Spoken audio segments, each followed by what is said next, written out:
without further ado, let's get into this story, a decade of devastation. Yes. 10 years of Pope Francis. So as I mentioned, this week, Monday, March 13th, marked the 10th anniversary of Jorge Mario Bergoglio's election to the chair of Peter as Supreme Pontiff, and we thought we would just play the video clip of him being announced to the world, and we can remember where we were and what we were doing. Annuncio vobis Gaudium magnum. I announce you with great joy, we have a Pope. Yes.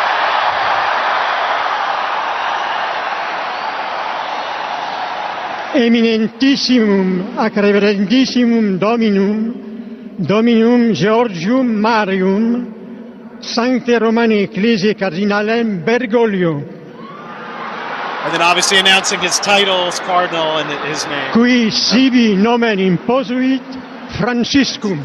Who has chosen the name Francis. Yep.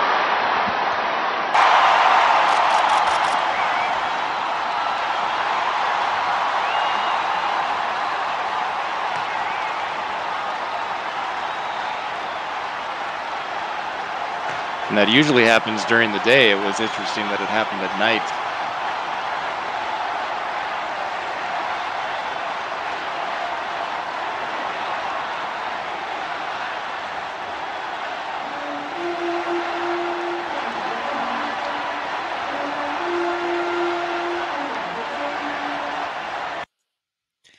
Yes, that was 10 years ago this week. So I'll just read to you a little bit of his first public address as Pope. He said famously, "Brothers and sisters, good evening, buonasera," very casually.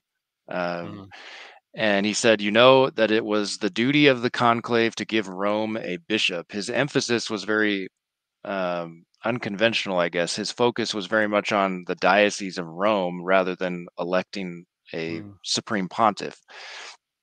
So to give Rome a bishop. It seems that my brother cardinals have gone to the ends of the earth to get one, which got a lot of laughs, of course. But here we are. I thank you for your welcome. The diocesan community of Rome now has its bishop. And then he went on to lead everyone gathered in St. Peter's Square in praying for, quote, our Bishop Emeritus, Benedict XVI. So again, interesting focus on the Bishop of Rome aspect. So he went on to say, and now we take up this journey, bishop and people, this journey of the Church of Rome, which presides in charity over all the churches, a journey of fraternity. When I was reviewing this text, I hadn't read it for a long time, and it struck me, even in that first public address, the word fraternity, and he repeats it again. Let us pray for the whole world that there may be a great spirit of fraternity, which continues to be one of the buzzwords of his pontificate. And then the other main thing, of course, was that before he imparted a blessing, he asked the people to actually pray to God to bless him, and bowed before the people and had a moment of silence, which was obviously very unusual. I don't know if a pope has ever done that before. But aside from some of those peculiarities, I mean, I don't know, Brian can give his take. Some of the initial signs, at least in my view, seemed pretty positive. I know others, like our colleagues, Chris Ferrara has talked about, he was pretty encouraged and pretty positive at the beginning of the pontificate. His chosen name, for example, bespoke two powerful saints, Francis of Assisi, to whom our Lord said, Francis, go and repair my house, which, as you see, is falling utterly into ruin, referring to the universal church. And then also Francis Xavier, the renowned Jesuit missionary, who personally baptized tens of thousands of converts in India, Southeast Asia, and Japan. And then he also talked about in some of his first sermons, the spiritual warfare. He said, for example, in his first papal sermon the next day, when we do not profess Jesus Christ, the saying of Leon Bloy comes to mind.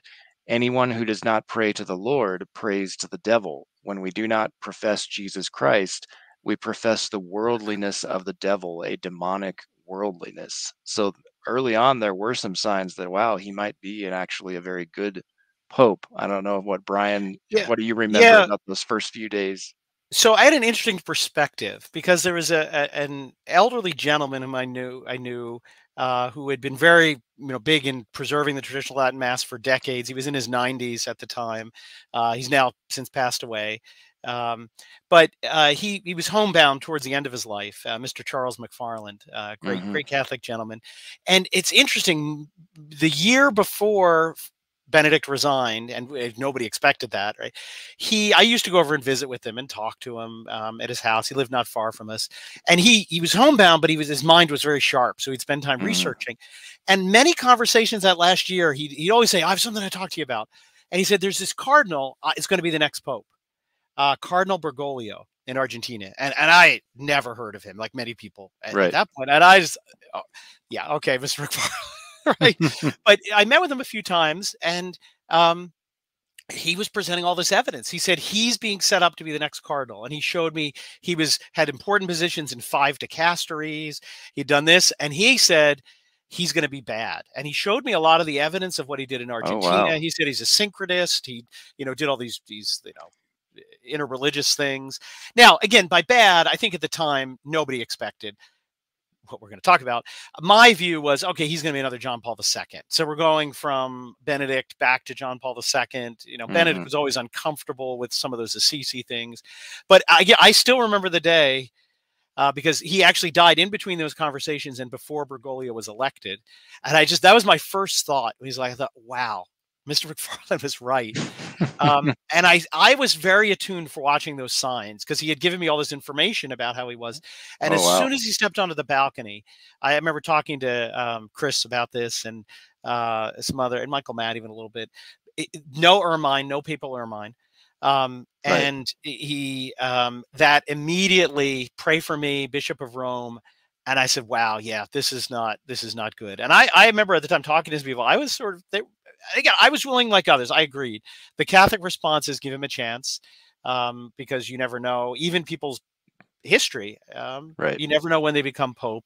We certainly was encouraged. The first thing he did as Pope the next day was to go to St. Mary Major to pray to Our Lady, to offer his pontificate to Our Lady. He asked Bishop of Fatima to consecrate his papacy to Our Lady of Fatima. Now, again, my skeptical side at the time said this is very Latin American, right? You have, drug lords who have rosaries hanging in their window and who would have little statues of Our Lady of Guadalupe. There is a kind of cultural attachment to the Blessed Mother.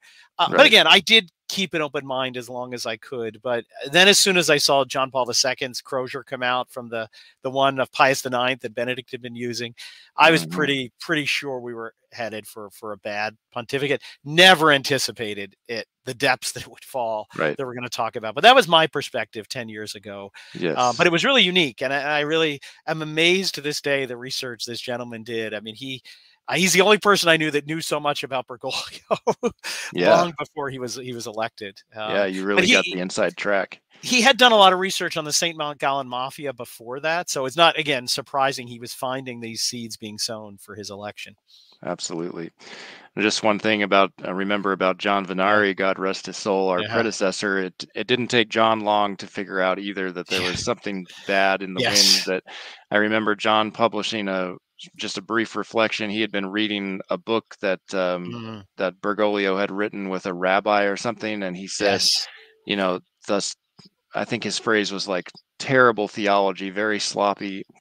And that he would never allow Bergoglio to catechize his own children, something to that effect. Yes, I wouldn't let him teach my children catechism. So, well, and it wasn't long, and we're going to go over these just for the record and because it's often good. Anniversary is a good time to reflect. The bombshells, and they really started pretty quickly, as I said. By July, we had the flight back from Rome from World Youth Day in Rio de Janeiro, where he talked about, he asked about the gay lobby, and he responded, as we now hopefully remember, if someone is gay and is searching for the Lord and has goodwill, then who am I to judge him? Right? This infamous phrase has, come down through the years. He's repeated it verbatim on several occasions. It's brought up by many. Now, again, this is where it started in this ambiguity, right? In a certain sense, if somebody had committed these sins and is coming to God and repenting, who am I to judge God's mercy that this person could be in a conversion and could become a great, holy person someday is a proper understanding. But that's Right. not clearly not how his statement was taken. And putting aside his own intention, as soon as publicly people start using your statement to say the Pope says there's nothing wrong with this, you need to come out and clarify. No, no, no, Right. that's not what I meant. That's Which exactly what happened. Like yes, pro-homosexual magazines were putting him on the exactly. cover and stuff like that. Time magazine, all kinds of stuff. So Exactly, exactly. But then we get some hardcore documents that come out starting in November that Matt will tell us, remind yes. us about. So as folks may recall, his first papal document was mostly written by Benedict XVI, the Lumen Fidei, the Yes. encyclical on faith. But his first really solo document that came out was in November of 2013, his inaugural apostolic exhortation, Evangelium Gaudium, which really laid out the program for his pontificate. Francis singled out those who hide, quote, behind the appearance of piety and even love for the church, as well as those who, quote, observe certain rules or remain intransigently faithful to a particular Catholic style from the past. So in other words, he's coming after traditional Catholics, and he's accusing them of being guilty of, quote, Gnosticism and, quote, self-absorbed Promethean neo-Pelagianism. So for those who think that Pope Francis is not ideologically opposed to the traditional mass and the traditional faith, I think that's very mistaken. He made that very clear from the beginning that he absolutely is opposed, and that was the start of a whole long list of insults against traditional Catholics.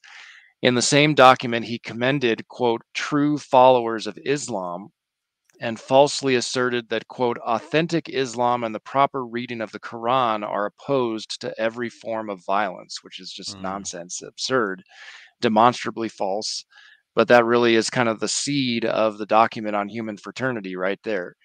And regarding the general program of his pontificate, and Chris Ferrara, I know, has referred to this quote many times over the years, I dream of a missionary option, that is, a missionary impulse capable of transforming everything so that the church's customs, ways of doing things, times and schedules, language and structures can be suitably channeled for the evangelization of today's world rather than for her self-preservation.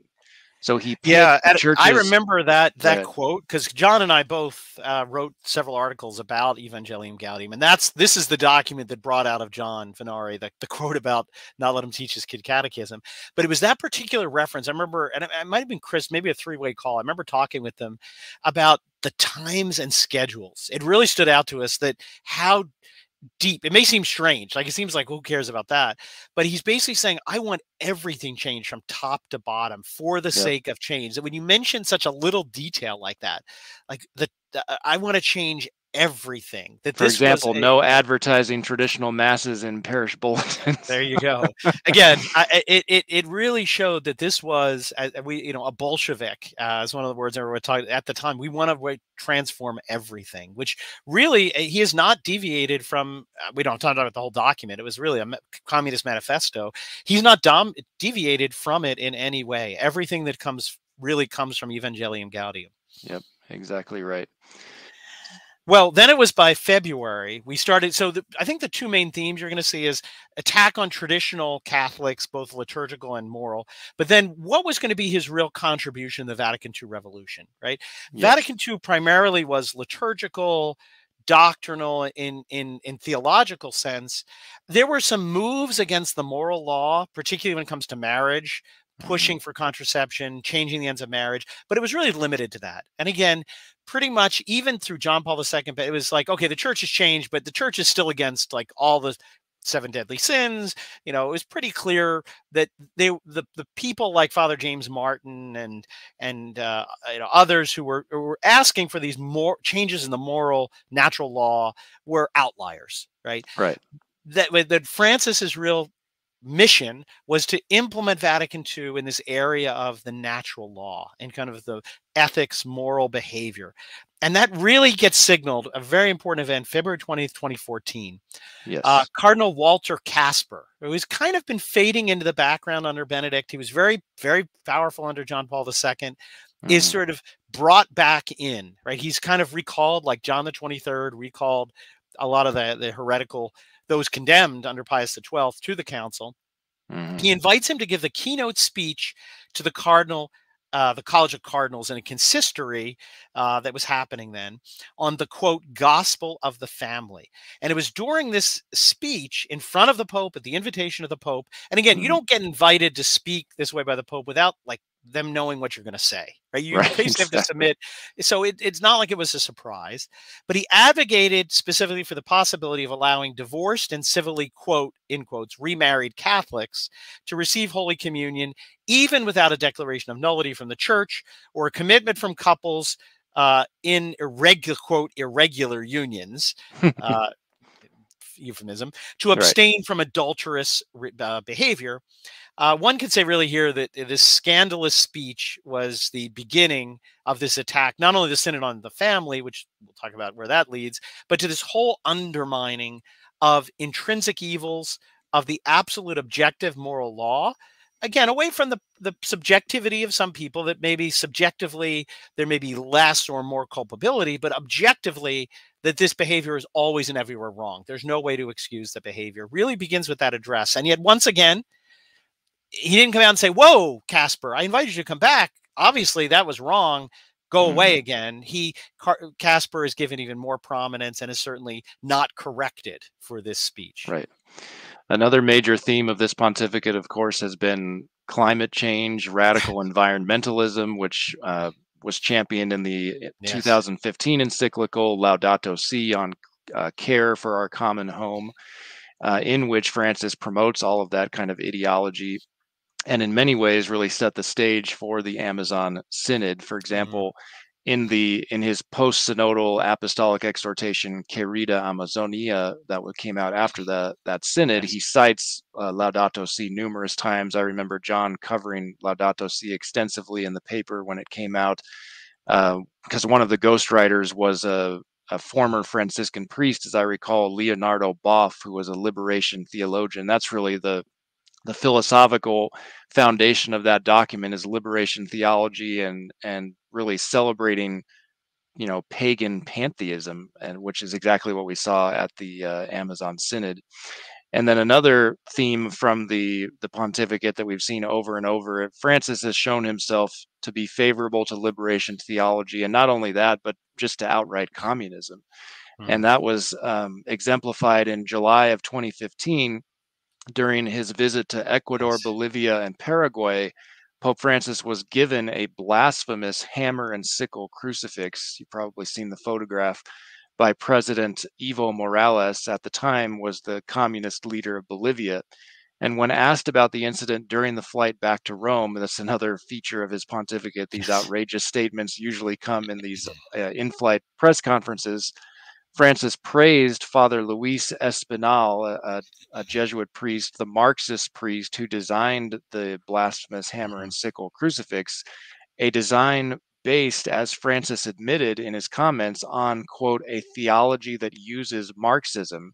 And he said, quote, under this kind of hermeneutic, in other words, in light of liberation theology, I understand this work. For me, it wasn't an offense. So that was deeply troubling, obviously. Begging the question, was it an offense for our Lord Jesus Christ? Yeah, exactly.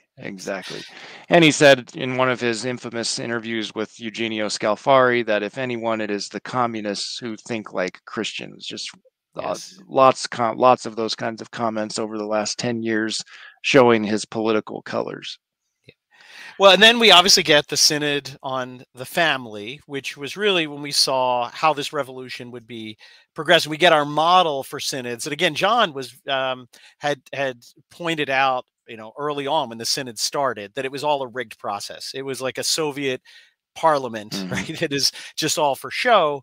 The document was written ahead of time. It was just pushed through, so much so that one of the most offensive paragraphs did not receive the requisite votes, but it was inserted in the final document. So again, the way the Synod works, as we've discussed before, the bishops prepare a document at the Synod, they vote on it, paragraph by paragraph, they then submit it to the Pope, and then he issues an apostolic exhortation, generally based on kind of what he takes out of that.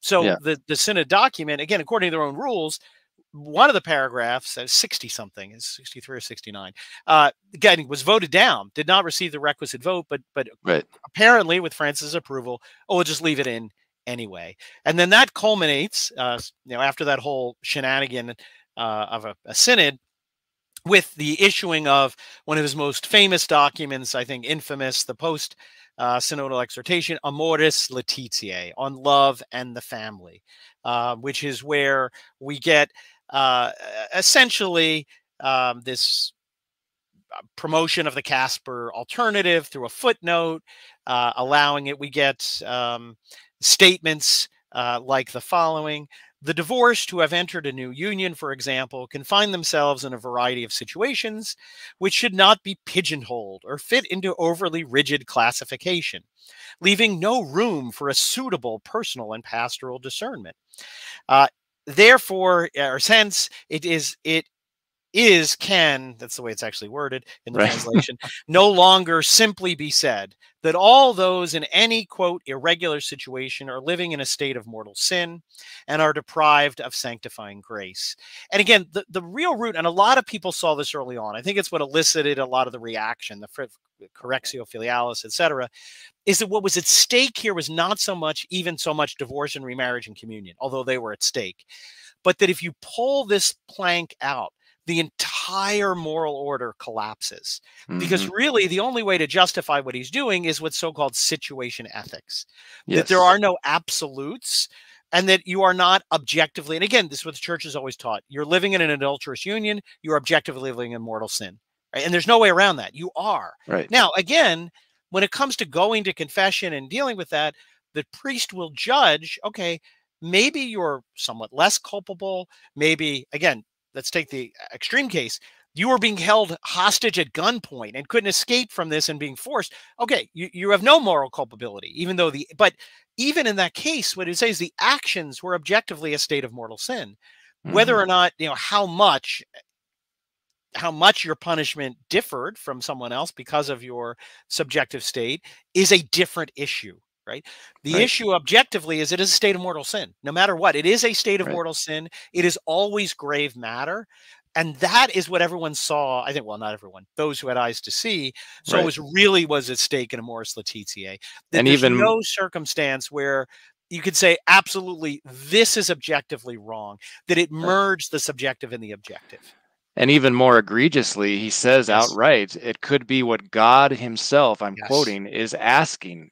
In other words, God himself could be asking the people to commit sin amid the, quote, concrete complexity of one's limits. Well, which could never be the case. God could never want directly. He permits our sin, but he could never want us to do it. It could never be part of his divine will.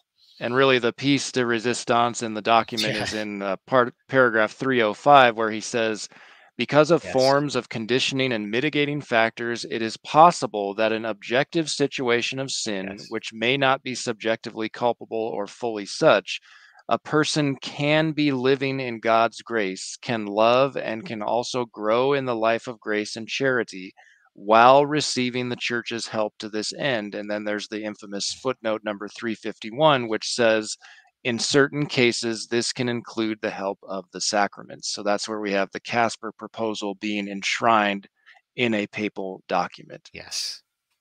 And, we won't go through all the details, but clearly this is how the document was taken.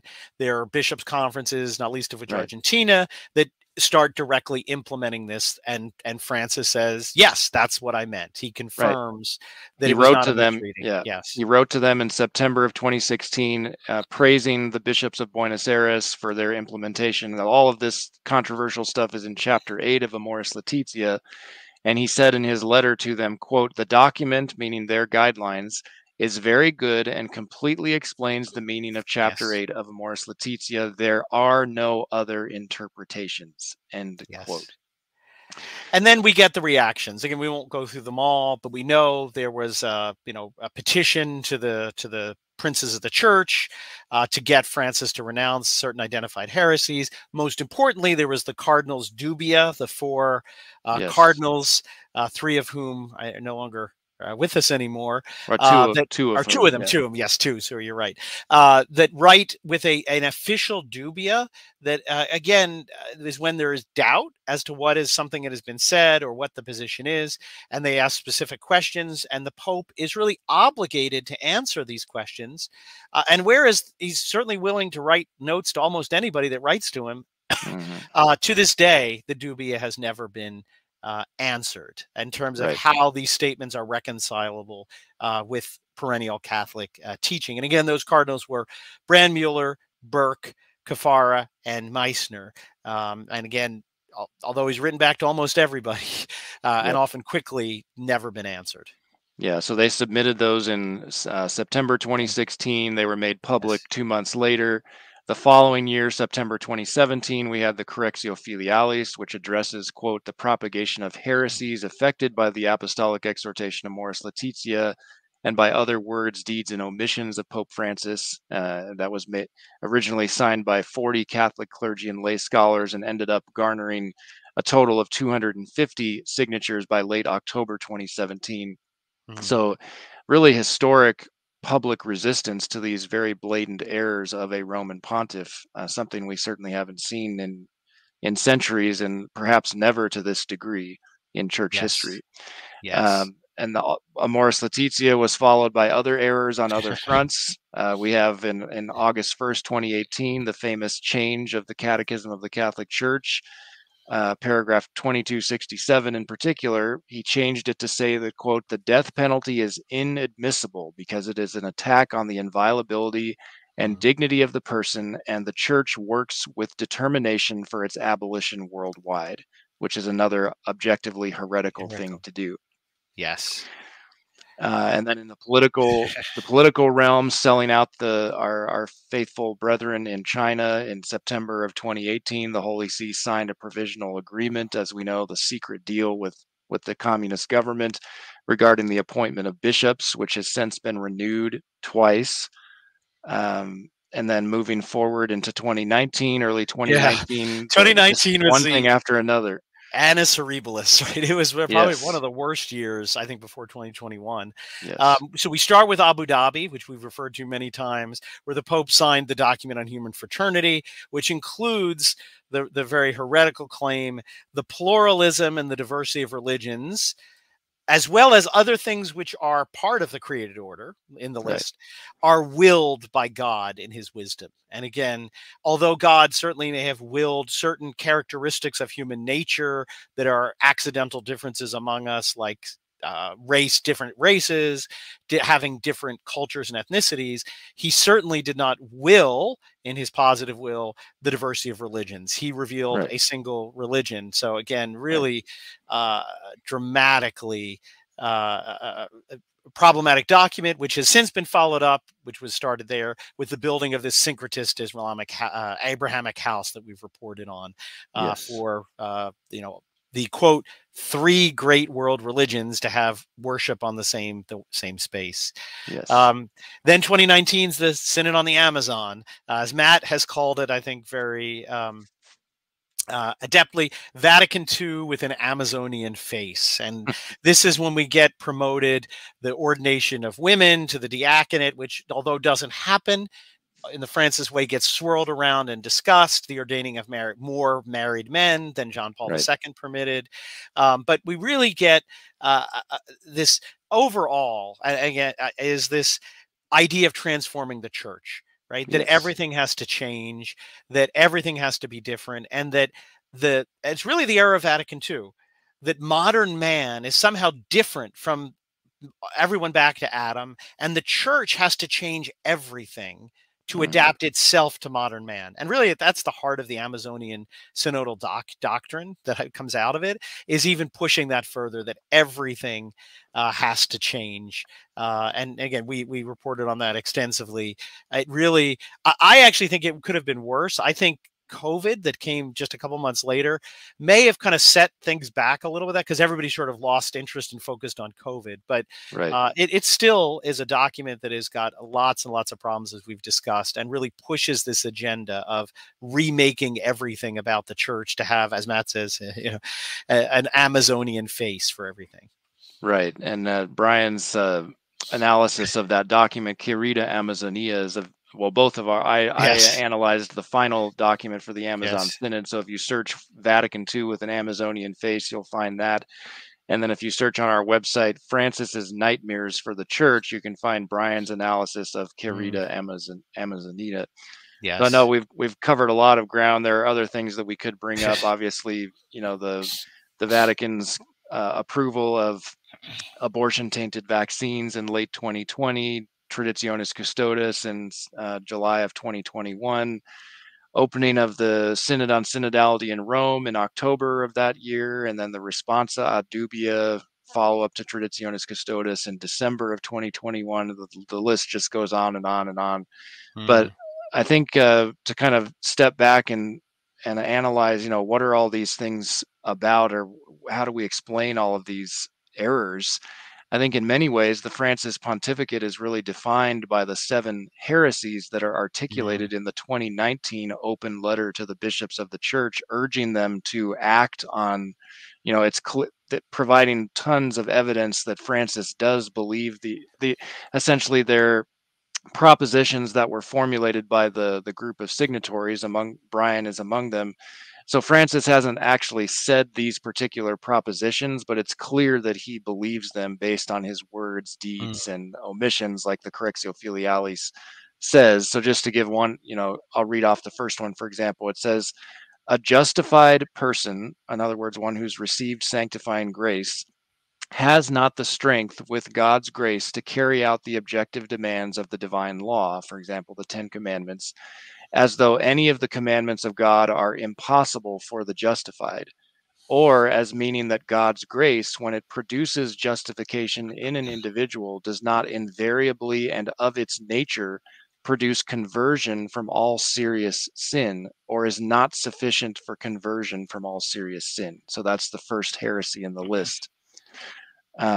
Another one that's very important, as we've been talking about, with all of the Amoris Laetitia and the divorced and remarried, quote unquote, remarried Catholics, the heresy number 5 says, it is false that only sexual acts that are good of their kind and morally licit are those acts between husband and wife. Obviously, if it's okay to be continuing to commit adulterous acts and receive the sacraments, Francis doesn't really believe that only a lawfully married husband and wife can engage in those acts lawfully and morally licitly. So I think that's a good way to understand the pontificate of Francis. It's really founded upon these 7 heresies listed in the 2019 open letter. I don't know if Brian wanted to comment further on that. Yes, and again, one other heresy I will read, or proposition, that is important, that conscience can truly and rightly judge that sexual acts between persons who have contracted a civil marriage with each other, although one or both of them is sacramentally married to another person, can sometimes be morally right or requested or even commanded by God, is really, again, at the heart of this. That no longer is the church the objective judge, and we have a duty to inform our conscience, but that we subjectively have sort of control over our conscience in terms of the rules that our conscience is meant to apply. And again, that one really gets at the heart of undermining moral fabric. And really, the way this document was prepared, and I know that the priest, a very outstanding theologian who was really the driving force behind the drafting of these, was to take, and I don't mean this in a prideful way, but really in a way of any person who wants to write something, you look at a great master who came before you, was really to look at what Pope Pius X did in Pascendi. It was kind of the approach. Because the problem with modernists is they never actually say things clearly. They clearly support propositions, but they never articulate them with precision, so they can always sort of have a scope of maneuverability. Well, I didn't actually say that. I said this. But what did Pius X do? He said, well, taking everything you've said, as Matt said, together with your behavior, these clearly are the propositions you support. And if you don't support them, speak now, right? If we've misread you, and that's what Pius X did. Now, obviously, the people supporting this and the priest writing, we're not a pope, we're not Pius X, so they couldn't do what Pope Pius X said and command, as he did, okay, if you don't believe these errors that I've articulated and abstracted from what you say, then you need to sign on to these, that you reject them. And of course, the ones that couldn't say that, he had smoked out. But that was the approach of how to write these. Because again, some people attacked it saying, well, Pope Francis had never said these exact words. Well, that's exactly the point. That's how Pope Pius X dealt with modernism. So to get our mind around it, we need to try to formulate what they won't do precisely, what it really is that they believe. And that was the point. And to say, look, give him the opportunity, not the way Pius X did, because obviously can't command the Pope, but say, look, if we're wrong, tell us, correct these statements. And that never happened. Yes. Yes, and sadly, the bishops, not nearly enough, maybe one or two of them have kind of taken up the call to challenge the Pope on some of these things, but certainly not to the degree that we need. And I think, looking ahead, this Synod on Synodality is really going to bring together all the errors of this pontificate and previous synods and bring it all to fruition. So that's what personally I think we need to be keeping our eyes on, this Synod on Synodality. It's going to be bad. It's going to be bad. But I guess to end on a positive note before we go on to our next story, the good news is that the Francis Pontificate has really awakened many more Catholics to the crisis in the Church and its connection to Vatican II. As Professor Roberto De Mattei rightly observed in the fall of 2018, quote, "The pontificate of Pope Francis certainly represents a leap forward in the process of the Church's auto-demolition," to use Paul VI's phrase, following the Second Vatican Council. However, this is only a stage, the last one of this process. We could say that it represents its ripe fruit, and that is certainly true. Yes.